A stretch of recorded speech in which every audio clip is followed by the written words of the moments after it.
Today, it's all about the most complex organ in the human body, the brain. 3 pounds of wonder. Exactly. But we're approaching this a little differently through a poem, actually. It's called Top Jelly. Oh, I love that poem. Yeah, it uses some really creative language to describe how the brain works. It's not your typical science textbook, that's for sure. Right. When I first read it, I was just captivated. The way it mixes scientific accuracy with these vivid metaphors. Like a guided tour of your own mind. Exactly. And that's exactly what we're doing today. Yeah. Taking you on a journey through the amazing world of the brain as seen through the lens of this poem. I love that idea. And what's so fascinating to me about Top Jelly is that it uses art, poetry to explore some of the biggest questions about the brain. Like what?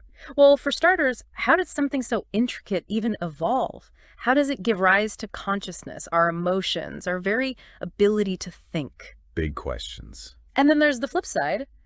For all its power, why is the brain so vulnerable? All great points. And the poem really digs into all of that. It does. And it starts, literally, by building the brain piece by piece. Like it talks about the skull being like a helmet. Right, those layers of protection. Yeah, and then it mentions this liquid cushion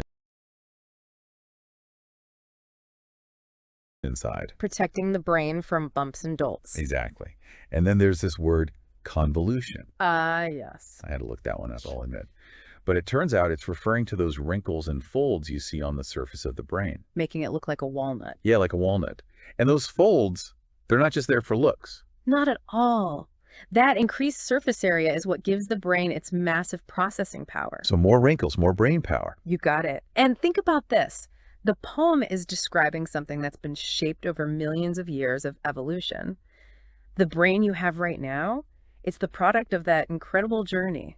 It's mind-blowing when you think about it that way. It really is. And the poem highlights how this incredible organ, it's not just sitting there idly, it's constantly using energy. A real energy hog. It is. There's this line about an energy tap, and it made me think about how much energy we actually burn, just thinking. You can really feel mentally drained after a day of intense focus. Totally. And that's because your brain is working hard, burning through fuel. It's like a muscle in that way. The more you use it, the more energy it needs. Right. So feed your brain. But all that energy isn't just keeping the lights on. The poem then goes on to describe all the senses our brains process. It talks about odor, audition, and lenses. Basically smell, hearing, and sight. Imagine life without those senses. Wow, it would be a completely different experience. Completely. We wouldn't be able to appreciate the beauty of a sunset, the sound of music, or the smell of freshly baked bread. We take those senses for granted, but they're all thanks to our amazing brain. Absolutely. But the poem goes even deeper than that. It's not just about taking in information through our senses. It's about interpreting that information, creating meaning from it. Right, the poem uses these words: awareness, cognition.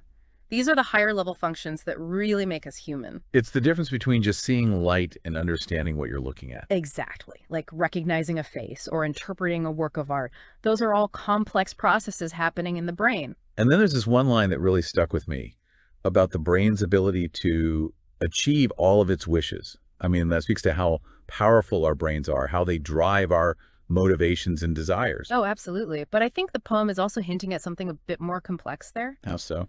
Well, it reminds us that developing these intricate neural pathways, it takes time and a lot of energy. It's not like you can just wish something into being. Right. Our brains have limitations, and even our desires themselves. They're shaped by all sorts of complex factors like our genetics, our experiences, our environment. It's a delicate balance. It is. And the poem touches on that too, this idea of balance, or maybe even a delicate tightrope walk. Yeah, like when it talks about how our mood isn't just about eating good food. There's so much more going on beneath the surface, right? Way more than just what we eat. It's about brain chemistry, the intricate interplay of neurotransmitters, hormones, even our genes. And keeping that balance in check, it's not always easy. No, it's not. And things like stress, they can really throw things off. Stress is a huge factor. There's this other line in the poem that I found really striking.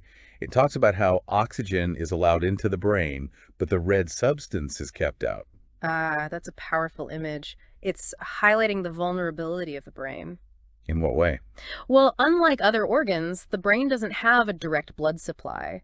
It relies on this incredibly delicate network of capillaries to deliver oxygen and nutrients. So it's like a fortress, heavily guarded. Exactly. It's this paradox. Yeah. The control center of our body, yet incredibly fragile. That's why protecting it from things like head injuries and harmful substances is so important. It makes you realize how precious this organ is. It really does. And then the poem goes on to paint these contrasting pictures of the brain.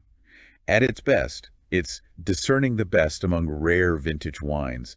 Sophisticated, discerning. Capable of incredible things. Right. But then it also shows the brain struggling with apathy, confusion, and drinking. Two very different sides of the same coin. I think that contrast is intentional. It's a reminder that for all its resilience, our brains are susceptible to stress, chemical imbalances, negative influences. The poem calls them weeds. Yes, weeds. Think about those times you felt completely overwhelmed or burned out.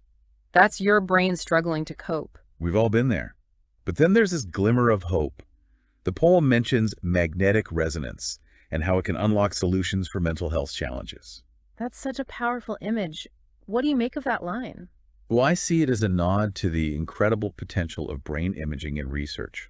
Like the more we learn about the brain, the better equipped we are to address these issues. Absolutely. It's a call for scientific progress and for using that knowledge to help people who are struggling. And on that note, I love how the poem ends with this emphasis on human connection.